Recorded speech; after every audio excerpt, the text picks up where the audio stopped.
Lahore high court ने जो एक पिटीशन उनके पास थी टेप्स की, जो कानूनी हैसियत के हवाले से कि इसको जब कॉन्ट्रैक्ट दिया गया तो पेपरा रूल्स को फॉलो नहीं किया गया, तो लाहौर हाई कोर्ट ने ये मामला पेपरा की तरफ भिजवाया और पेपरा की एक कमेटी, जिसके ऊपर कल वाली वीडियो में हमने बात भी की, और जिस रिपोर्ट की वजह से पीएमसी वालों को ये जो है ट्वीट कल रात करनी पड़ी थी, इसके ऊपर आते हैं बाद में। तो ये रिपोर्ट 18 अक्टूबर को आई और तकरीबन 20 अक्टूबर को ये सोशल मीडिया के ऊपर वायरल हुई। लोगों ने इस ट्वीट को देखा पढ़ा, इस रिपोर्ट को देखा पढ़ा। अब इस पूरी रिपोर्ट के बाद एंड पे कंक्लूजन है 3 पॉइंट्स के अंदर। एक ये है कि जी ये जो फ़ी है, जो ए है पहला पॉइंट, कि ये जो फ़ी स्टूडेंट से ली गई है, पीएमसी वाले कह रहे थे ये पब्लिक मनी नहीं है। इस कमेटी ने डिक्लेयर किया जी कि ये पब्लिक फ़ंड है और इसको आप अकॉर्डिंग टू रूल्स ही इस्तेमाल कर सकते हैं, अपनी मनमानी या अपनी ज़ाती पैसे समझ के इसको खर्च नहीं कर सकते। इसको ये पाबंद कर दिया पीएमसी ने। दूसरा ये पाबंद कर दिया कि पीएमसी बेशक एक ऑटोनोमस बॉडी है, लेकिन ये पेपरा रूल्स के अंडर इनको काम करना है और पेपरा रूल्स को फॉलो करना इनके लिए ज़रूरी है। एक सी पॉइंट था जिसकी वजह से ये इन्होंने ट्वीट की पीएमसी वालों ने, और जिसकी वजह से इन्होंने कन्फ्यूजन फैलाने की कोशिश की। हालांकि ये पूरी रिपोर्ट 100% इनके ख़िलाफ़, लेकिन चूंकि इन्होंने एक वहाँ पे चूँकि ये पीएमसी एक माफिया और इसमें शातिर लोग बैठे हुए हैं, शातिर लोग, तो इन्होंने जनाब ये सी पॉइंट का सहारा लेकर ये ट्वीट की, जिसकी वजह से लोग कंफ्यूज हुए रात को। हालांकि 100% ये रिपोर्ट इनके ख़िलाफ़। अब उसके अंदर सी पॉइंट में उन्होंने क्या कहा जी कि कमेटी ने, जो पेपरा की कमेटी थी, as far as the contention of the Pakistan Medical Commission with regard to adopting alternative methods of procurement is concerned, the procuring agencies are authorized to adopt alternative methods of procurement in terms of conditions prescribed in the respective provisions of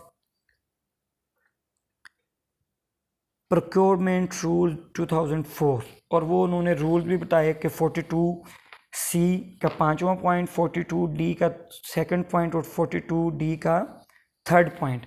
अब ये उन्होंने सिर्फ बताया कि आप alternative methods of procurement भी इस्तेमाल कर सकते हैं, ठीक है। ये अल्टरनेटिव प्रोक्योरमेंट मेथड्स भी इसी पेपरा, ये मेरे पास रिपोर्ट है पूरी, मैंने इसका प्रिंट निकाला, पब्लिक प्रोक्योरमेंट रूल्स 2004 की का ही हिस्सा हैं, यानी ये पेपरा रूल्स का ही हिस्सा हैं। ये 42 रूल नंबर 42 है, alternative methods of procurement.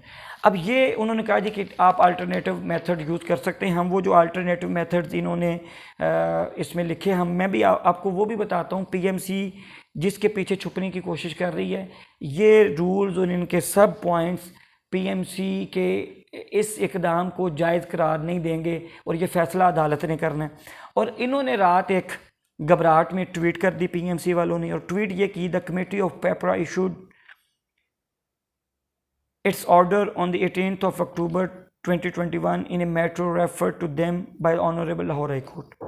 The order stated that the Pakistan Medical Commission falls under the public procurement framework and अच्छा जी, ये जो इन्होंने कहा ना जी, falls under the public procurement framework, तो भाईजान पहले तो आप इससे इनकारी थे। ये कमेटी ने आपको कहा है कि आप इसके जो हैं आप इसके अंडर आते हैं, आपको ये रूल फॉलो करने पड़ेंगे, और अब आपने बड़ी लफाजी खेल दी और लोगों को जनाब आपने कंफ्यूज करने की कोशिश की, ठीक है जी। फिर कहते हैं, and the joint venture agreement between the PMC and the technology partner is valid under PEPRA laws. इस पूरी रिपोर्ट के अंदर कमेटी ने कहीं ये नहीं कहा जी कि ये एग्रीमेंट वैलिड है। ये कमेटी की आप समझें कि उसकी जो होता है, जो उनको इख्तियार दिया गया था, उसके अंदर ही नहीं था ये फैसला करना। ये फैसला तो अदालत ने करना है, और अदालत का फैसला भी आना है इस पिटीशन के अंदर जो ये आपके ख़िलाफ़ की गई थी। तो आप किस तरीके से ये कह सकते हैं जी कि ये वैलिड है? अच्छा, पहली ये बात। दूसरी ये बात, the committee of PEPRA held that PMC is an autonomous body, ठीक है, ऑटोनोमस बॉडी है, performing function that are in connection with the affairs of the state, thus the collection of fees would be considered public fund under the PEPRA laws. तो जनाब आपको ये लिखना चाहिए था कि हमने, चूँकि ये नहीं समझ रहे थे कि ये जो फ़ीस हम स्टूडेंट से ले रहे हैं, ये पीएमसी का मौक़िफ़ था कि ये पब्लिक फ़ंड नहीं है, हम इसको जैसे मर्ज़ी इस्तेमाल कर सकते हैं एज अ ट्रस्टी, ठीक है जी। तो उसको आपको कमेटी ने रोक दिया, नहीं ये पब्लिक फंड है, इसको आपने पेपर और रूल्स के मुताबिक ही इस्तेमाल करना है। ये आपके ज़ाती पैसे नहीं है कि जहां मर्जी आप लगाते रहें, ये पब्लिक फंड है, ठीक है जी। तो इसमें भी फिर इन्होंने गलत बयानी की, इन्होंने लिखा जी कि it held that the agreement is valid. इस रिपोर्ट में कहीं पे भी नहीं लिखा हुआ ये एग्रीमेंट वैलिड है, और ये कमेटी के इख्तियार में भी नहीं था कि वो फैसला करे ये वैलिड है। उन्होंने सिर्फ, उनका इख्तियार ये था कि क्या ये जो पैसे हैं बच्चों की फ़ीसें, ये पब्लिक फ़ंड है, number 1, number 2 PMC paper rules के अंडर आता है या नहीं, सिर्फ यहाँ तक कमेटी का इख्तियार था और वो उन्होंने बता दिया, ठीक है।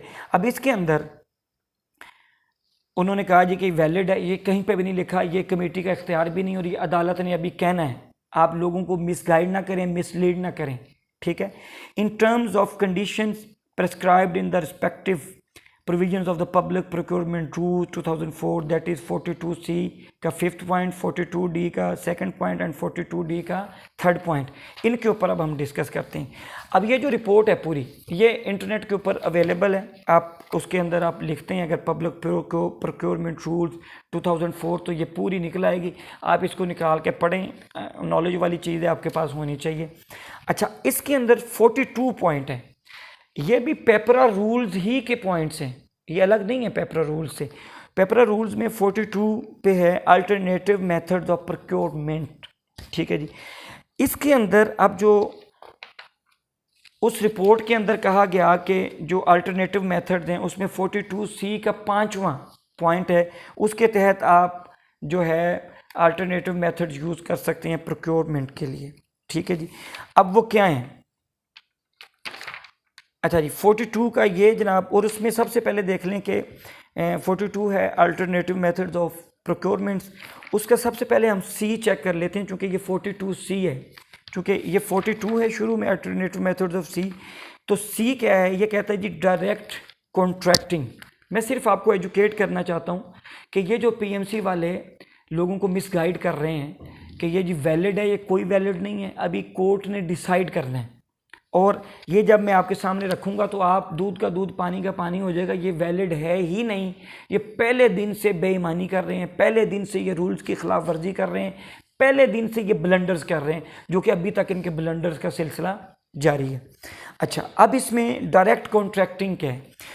C जो पॉइंट है, फिर उसका आगे C का 5वां पॉइंट हमने उसको रीड करना है, जो इसके अंदर 42C एंड रोमन में वो लिखा हुआ है 5th, ठीक है जी। तो फिर वो 5th पॉइंट पे जाते हैं। पहले हम C को चेक कर लें कि डायरेक्ट कॉन्ट्रैक्टिंग होती क्या है। Direct contracting means procurement without competition, यानी डायरेक्ट कॉन्ट्रैक्टिंग ये है कि प्रोक्योरमेंट विदाउट कंपटीशन, यानी उसमें एक ही कंपनी हो, एक से ज़्यादा कंपनी ना हो, and hence proper transparency needs to be maintained, लेकिन उसमें प्रॉपर ट्रांसपेरेंसी रखनी है। अच्छा, ये अब आपने डायरेक्ट कॉन्ट्रैक्टिंग C जो सब सेक्शन था 42 का वो पढ़ लिया। अब C का आगे फिर सब पॉइंट है, 5वां पॉइंट वो है जी इन केस ऑफ एमरजेंसी। ये क्या कहता है, आप अंदाज़ा कर लें। ये कहता है जी provided that the procuring agency shall specify appropriate for a vested with necessary authority to declare an emergency. ये कह रहा है सादा लफ्ज़ों में, मैं आपको बताऊं, और ये मैंने कई वकला से भी डिस्कस किया, सादा लफ्ज़ों में ये है कि ये जनाब कोई एमरजेंसी की सूरत हाल हो या कोई authority appropriate for a vested, जो अथॉरिटी है वो एमरजेंसी डिक्लेयर करे, ठीक है जी। अब 4 मई से लेकर 4 मई को इन्होंने टेंडर अनाउंस किया था, उसमें कोई इस तरह की एमरजेंसी नहीं थी, इन्होंने पब्लिक किया, 10 की लास्ट डेट रखी गई, उसके बाद इन्होंने 17 लास्ट डेट रख दी, और उसकी इन्होंने कोई पब्लिक अनाउंसमेंट नहीं की उस लास्ट डेट सबमिट करवाने की, ठीक है जी। और इस दौरान इनका कोई ऐसा नोटिफिकेशन नहीं आया। अब अदालत देख रही है, ये बाद में बैक डेट्स में अगर कोई एमरजेंसी की मिनट्स निकाल देंगे जी PMC ने ये एमरजेंसी डिक्लेयर की थी एज एन अथॉरिटी, ऐसी कोई चीज़ लोगों के इल्म में नहीं, इनके सोशल मीडिया के ऊपर नहीं, इनकी ट्वीट्स के अंदर नहीं, अखबारात के अंदर नहीं, किसी भी जगह पे ये चीज़ नहीं है। तो अदालत इस चीज़ को ज़रूर देखेगी कि ये जनाब एमरजेंसी की सिचुएशन कौन सी थी, बहुत ज़्यादा टाइम था, टाइम की कमी नहीं थी, आप 4 मई को दे रहे हैं एग्ज़ाम, तो आके सितंबर में होने थे, तो मई, जून, जुलाई, अगस्त 4 माह थे, इनफ टाइम था। कोई इमरजेंसी वाली सूरत हाल नहीं थी, कोई टाइम की कमी नहीं थी, और ना ही कोई इमरजेंसी अथॉरिटी की तरफ से डिक्लेयर की गई जिससे आप इस पॉइंट के पीछे छुपने की कोशिश करेंगे। इंशाल्लाह इस पॉइंट के पीछे जो आप छुप रहे हैं, अदालत में आपको मुंह की खानी पड़ेगी। अदालत इस पे ऊपर आपको इंशाल्लाह ताला सज़ा मिलेगी। जिस तरीके से आपने पेपरा रूल्स की खिलाफ वर्जी की, पब्लिक फंड्स को आपने जनाब अपनी मनचाही कंपनी को उसको नवाज दिया, कॉन्ट्रैक्ट दे के उसको पैसे दिए, इस पे आपको सज़ा भी मिलेगी। ठीक है जी, ये टैक्स गैर कानूनी तो डिक्लेयर होगी, इसके साथ साथ आपको सज़ा भी मिलनी है जो आपने पब्लिक फंड्स का गलत यूज़ किया है।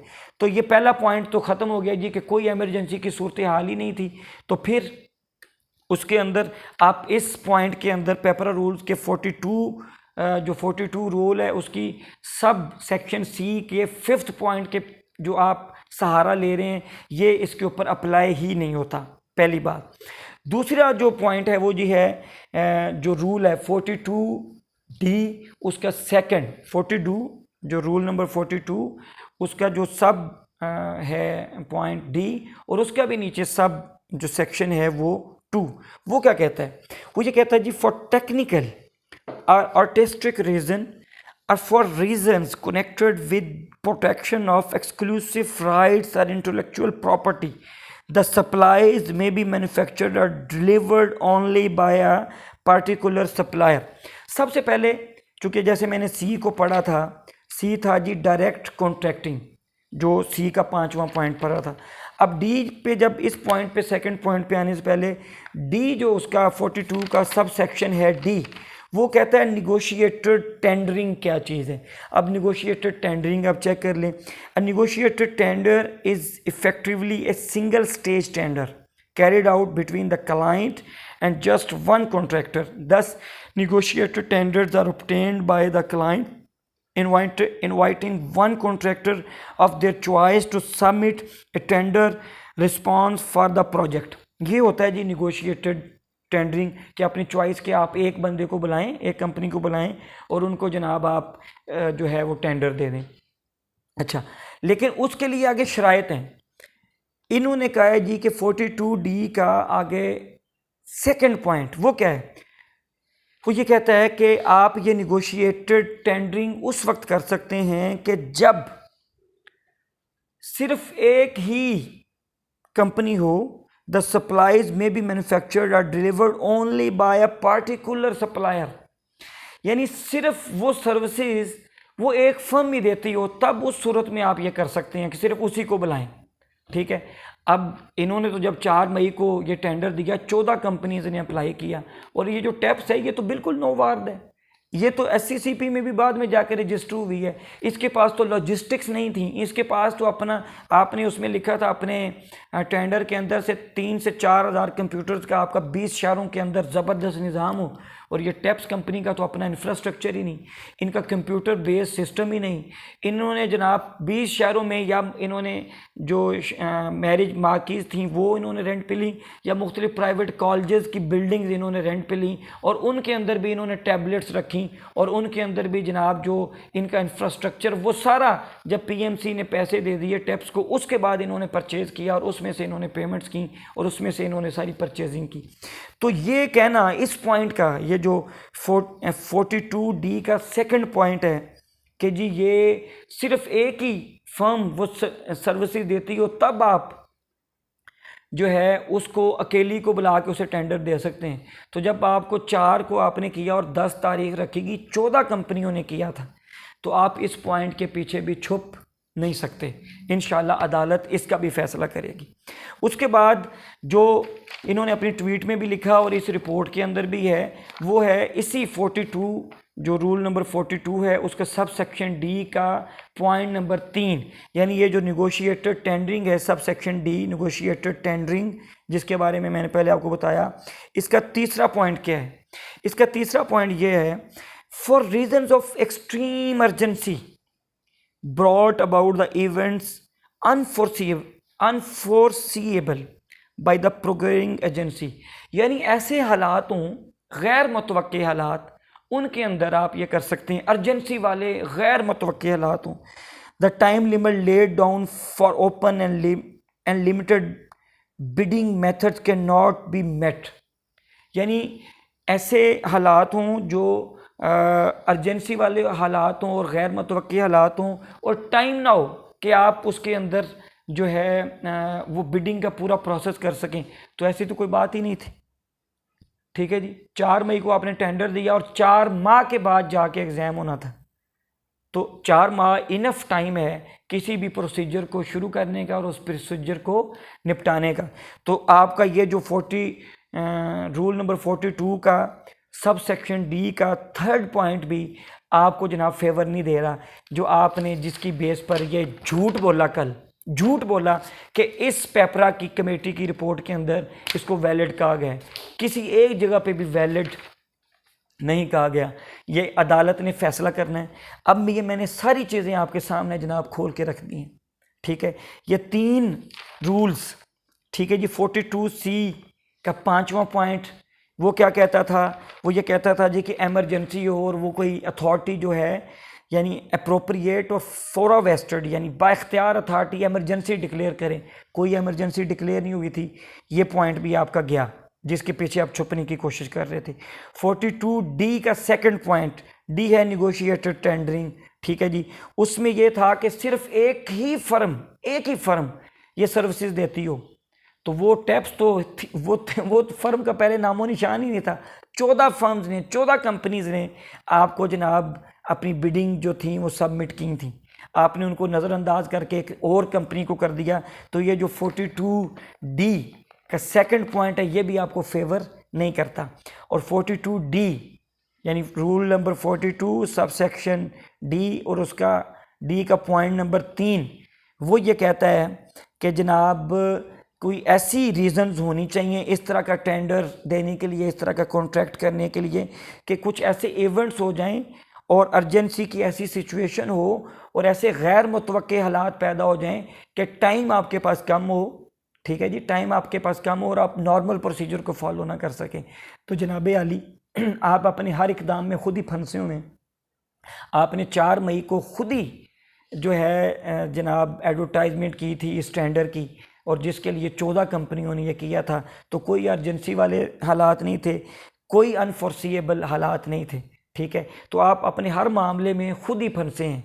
ठीक है जी, खुद ही उसके अंदर फंसे हैं और ये फैसला कोर्ट ने करना है। और मैं फिर एंड पे कह दूं, ये इन्होंने ट्वीट के अंदर जो बार बार लिखा है जी कि ये जो जॉइंट वेंचर एग्रीमेंट है पीएमसी और इनका टैप्स के दौरान, और ये टैप्स का नाम भी यहाँ पे नहीं लिख रहे, टेक्नोलॉजी पार्टनर लिख रहे हैं, तो ये जो है वैलिड है, ये झूठ बोल रहे हैं। वैलिड इन्होंने डिक्लेयर नहीं करना, वैलिड इस कमेटी ने भी डिक्लेयर नहीं किया, ना इनका ये इख्तियार था। ये फैसला अदालत ने करना है और ये लाहौर हाई कोर्ट ने ही रेफ़र किया था। ये रिपोर्ट लाहौर हाई कोर्ट के अंदर जाएगी। हम भी इंशाल्लाह 110 की दरख्वास्त दे के इसके अंदर पार्टी बनेंगे। पहले से ये पिटीशन एक चल रही है, ये एग्ज़ाम शुरू होने से भी पहले ये पिटीशन चल रही थी। इंशाल्लाह जैसे यहाँ पर इसको बेनकाब किया है अपने वकला के ज़रिए, मैं कोई वकील भी नहीं हूँ लेकिन मुझे समझ तो आती है ना, आप भी ये निकालें और इसके मुताबिक जाके पढ़ लें सारे। ये प्रोक्योरमेंट, पब्लिक प्रोक्योरमेंट रूल 2004 आप निकालें, गूगल करें, निकल आएंगे। उसका 42 रूल नंबर 42 पढ़ें और इनके ये जो इन्होंने दिए हुए हैं 42C 5th, 42D का 2nd और 42D का 3rd पॉइंट, इनको पढ़ें, दूध का दूध पानी का पानी हो जाएगा। तो अब इस सारी सूरत हाल के अंदर ये मैटर कोर्ट के अंदर है, ये मामला अदालत के अंदर है और अदालत ने ही इंशाअल्लाह ताला इसका फ़ैसला करना है। और अगर ये याद रखें, मैंने बड़े वकला से ये मशवरा किया, बेशुमार वकला से ये मशवरा किया, अगर अदालत इस कमेटी की रिपोर्ट के मुताबिक टैप्स को गैर कानूनी डिक्लेयर कर देती है तो फिर कानून यही कहता है, और इसके ऊपर बेशुमार जजमेंट्स हैं सुप्रीम कोर्ट की, ऑनरेबल सुप्रीम कोर्ट की जजमेंट्स हैं कि जब एक काम कि ऐसी एंटिटी के थ्रू हो जो गैर कानूनी है तो वो काम भी फिर गैर कानूनी डिक्लेयर हो जाता है। तो ये अगर लाहौर हाई कोर्ट इसको गैर कानूनी डिक्लेयर कर देती है तो फिर जनाब ये जो एमडी के टेस्ट 2021 है ये भी गैर कानूनी डिक्लेयर हो जाएगा और इसकी एक ही ऑप्शन बचेगी कि ये टेस्ट रिकंडक्ट हो। बाकी फ़ैसला अदालतों ने करना है। हमारे ज़िम्मे ये है कि हम सच आपके सामने लेके आएँ और इस माफिया को बेनकाब करें। और ये हमने अज़म किया इंशाअल्लाह ताला। 22 दिन वहाँ सड़क पर बैठ कर भी, डी चौक में बैठ कर भी, पुलिस का तशद्दुद सह कर भी, दिन रात बारिशें गर्मी सर्दी बर्दाश्त करके भी, और अब अदालतों के अंदर भी जाकर कि ये जो माफिया है, जिसने पीएमसी के अंदर बैठा माफिया जो पाकिस्तान से मेडिकल के प्रोफेशन को ख़त्म करना चाहता है, हमने इंशाअल्लाह इस माफिया को बेनकाब करना है, इस माफिया को पीएमसी से भगाना है, ताकि पाकिस्तान के अंदर मेडिकल का जो प्रोफेशन है वो बच सके। और अगर ये माफिया रहा, इन्होंने कोई कसर नहीं छोड़ी कि इस पूरे प्रोफेशन को जनाब तबाह व बर्बाद कर दी। डॉक्टर सारे रो रहे हैं, बड़े बड़े डॉक्टर इनके खिलाफ हैं, ठीक है, स्टूडेंट हैं वो रो रहे हैं, ठीक है जी। तो अब इनका जाना इंशाअल्लाह ताला ठहरा हुआ है। फैसला मैं फिर कह रहा हूँ अदालतों ने करना है, तो हम अदालतों के फैसलों का जो है इंतज़ार कर रहे हैं, मुंतज़र हैं, और इंशाअल्लाह इंसाफ पर मबनी फ़ैसला होगा। अल्लाह और उसका रसूल हम सब का हामी व नासिर हो। पाकिस्तान जिंदाबाद।